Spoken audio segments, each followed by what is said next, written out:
बिस्मिल्लाहिर्रहमानिर्रहीम।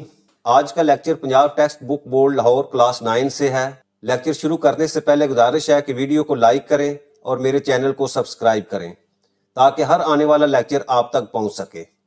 ये lecture unit 6 trigonometry से है।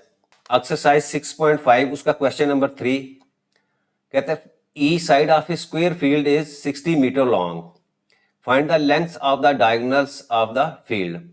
यानी एक स्क्वायर दिया हुआ है, ये स्क्वायर मैंने ड्रा किया, वो कहते हैं इसकी हर साइड जो है वो 60 मीटर के इक्वल है। यानी अगर इसकी ये साइड है ये 60 मीटर है, ये वाली साइड जो है वो भी 60 मीटर है, ये वाली साइड, क्योंकि स्क्वायर में हमेशा जो है वो चारों साइड जो है उनकी लेंथ जो है वो सेम होती है। वो कहता है आपने डायगोनल की लेंथ जो है वो आपने फाइंड करनी है। अब देखें इस डायगोनल की लेंथ और इस डायगोनल की लेंथ जो है वो दोनों सेम होंगी। अगर हम इनमें से एक डायगोनल की वैल्यू जो है वो फाइंड कर लेते हैं तो दूसरे की वैल्यू जो है वो भी यही होगी। हमारी जो है वो ए साइड होगी, ये बी है, ये आपके पास सी, और ये वाली जो है वो आपके पास डी है।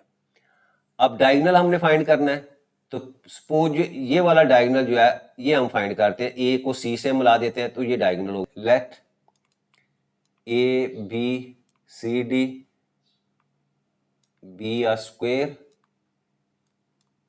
field with each side 60 metre. अब मैं डायगोनल AC जो है वो फाइंड करूंगा, और आपका डायगोनल AC की वैल्यू जो है वो आपके डायगोनल BD के इक्वल होगी, और ये हमने फाइंड करना है। अब दोनों डायगोनल में से हम जो है वो एक डायगोनल की वैल्यू जो है वो फाइंड करते हैं। जब हम एक डायगोनल की वैल्यू फाइंड कर लेंगे तो ऑटोमेटिकली दूसरे डायगोनल की वैल्यू जो है वो भी सेम होगी, क्योंकि किसी भी स्क्वायर के अंदर जो है वो डायगोनल्स की जो लेंथ जो है वो हमेशा जो है वो सेम होती है। अब जब मैंने इस डायगोनल को मिलाया तो ये हमारे पास जो है एक राइट एंगल ट्रायंगल बन गई, क्योंकि किसी भी स्क्वायर के अंदर जो है ये चारों आपके जो कॉर्नर्स होते हैं या वर्टेक्स जिनको कहते हैं, इनमें एंगल जो है वो 90 डिग्री बनता है। तो ये बी आपका 90 डिग्री है, तो ऑटोमेटिकली यहाँ आपकी राइट एंगल ट्रायंगल जो है वो बन जाती है, और ये उसका जो है वो हाइपोटेनस होगा। अब यहाँ हम जो है वो ट्रिग्नोमेट्रिक रेशियोज को भी यूज कर सकते हैं, या पैथागोरस थ्योरम की मदद से जो है वो हम फाइंड कर सकते हैं। पैथागोरस थ्योरम जो है उसको यूज करता हूं कि बाई पैथागोरस थ्योरम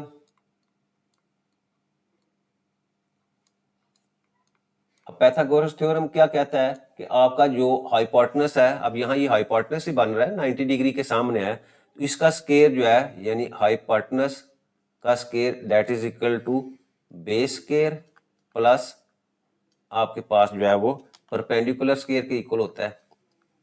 अब यहाँ वैल्यूज लें। अब हमारे पास हाइपोटेनस क्या है, वो AC है, यानी AC का square that is equal to base आपके पास AB है, AB का स्क्वायर प्लस और परपेंडिकुलर आपके पास जो है वो BC है। ठीक है, ये हमारे पास जो है वो पैथागोरस थ्योरम में। अब वैल्यू यहाँ पुट करते हैं। AC हमने फाइंड करना है क्योंकि ये डायगोनल है हमारा, यानी AC का स्क्वायर की वैल्यू जो आपके पास 60 है, और इसी तरह BC की वैल्यू जो है वो भी 60 है। अब दोनों का स्क्वायर लेंगे तो हमारे पास जो है वो 3600, और ये भी आपके पास जो है वो 3600। दोनों को ऐड करेंगे तो ये आ जाएगा जी 7200, और इधर आपके पास जो है वो AC और होल स्क्वायर।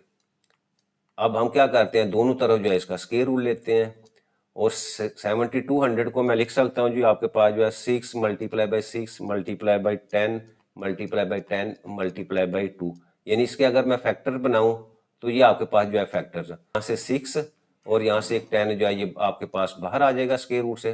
बाकी एक आपके पास सिर्फ 2 है, उसको हम स्क्वायर रूट के नीचे लिखते हैं।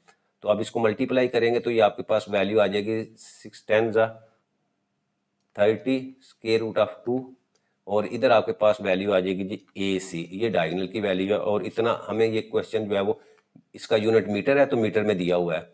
अब एक डायगोनल की वैल्यू जो हमने फाइंड कर दिया, तो यहाँ हम लिख देते हैं so length of each diagonal is 60 square root of 2 metre.